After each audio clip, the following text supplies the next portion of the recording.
বিশ্বের মানুষ দুইটি বিশ্বযুদ্ধ দেখেছে। এর ভয়াবহতা যে কতটা গুরুতর তার ফল এখনো মানুষ ভোগ করছে। এখন গাজায় ইসরায়েলি আগ্রাসন, ইউক্রেন রাশিয়া যুদ্ধ, সিরিয়ার আসাদ সরকারের পতনের পর নতুন করে বিদ্রোহী গোষ্ঠীগুলোর মধ্যে সংঘাতের আশঙ্কা বেড়েই চলেছে। এর ফল ভোগ করতে হচ্ছে পুরো বিশ্বকে। এসব যুদ্ধ ও সংঘাত বিশ্বকে তৃতীয় বিশ্বযুদ্ধের দিকে দ্রুত নিয়ে যাচ্ছে বলে মনে করা হচ্ছে।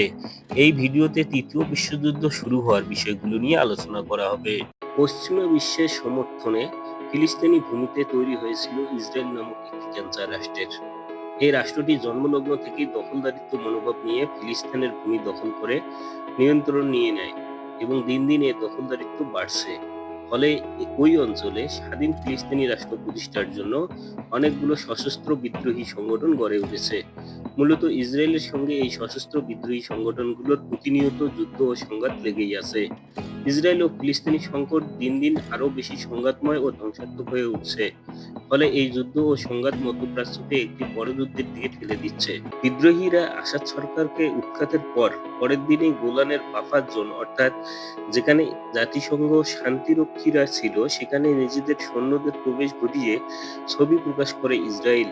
সামরিক গতিবিধি পর্যবেক্ষণ করার জন্য এটি আদর্শ স্থান। তাছাড়া পার্বত্য এলাকা বলে কোনো সম্ভাব্য আক্রমণের পথে একটা চমৎকার প্রাকৃতিক ঢাল হিসেবেও কাজ করে গোলান মালভূমি।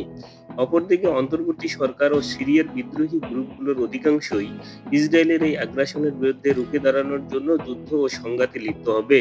ফলে এই অঞ্চলে পরিস্থিতি আরো ভয়াবহ হবে বলে ধারণা করা হচ্ছে। মধ্যপ্রাচ্যে হামাস, হিজবুল্লাহ, হুথি ও তেহরানের সঙ্গে ইসরায়েলের দ্বন্দ্বের মূল কারণ ব্যাখ্যা করেছেন ইরানের সর্বোচ্চ ধর্মীয় নেতা। তিনি আঞ্চলিক উত্তেজনা ও যুদ্ধের জন্য যুক্তরাষ্ট্র ও পশ্চিমা বিশ্বকে দায়ী করেছেন।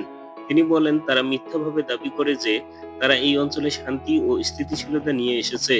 বরং এই অঞ্চলে শান্তি চাইলে তাদেরকেই এখান থেকে সরে যাওয়া উচিত।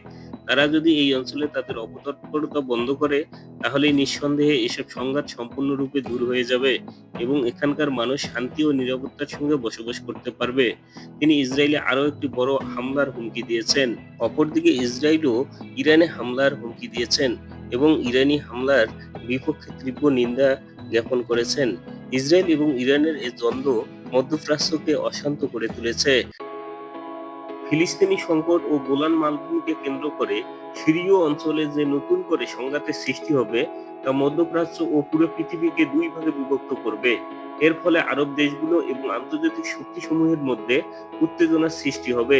আর এই উদ্ভূত পরিস্থিতি বিশ্বকে আরেকটি ভয়াবহ বিশ্বযুদ্ধের দিকে নিয়ে যাবে বলে ধারণা করা হচ্ছে, যা তৃতীয় বিশ্বযুদ্ধে রূপান্তরিত হবে।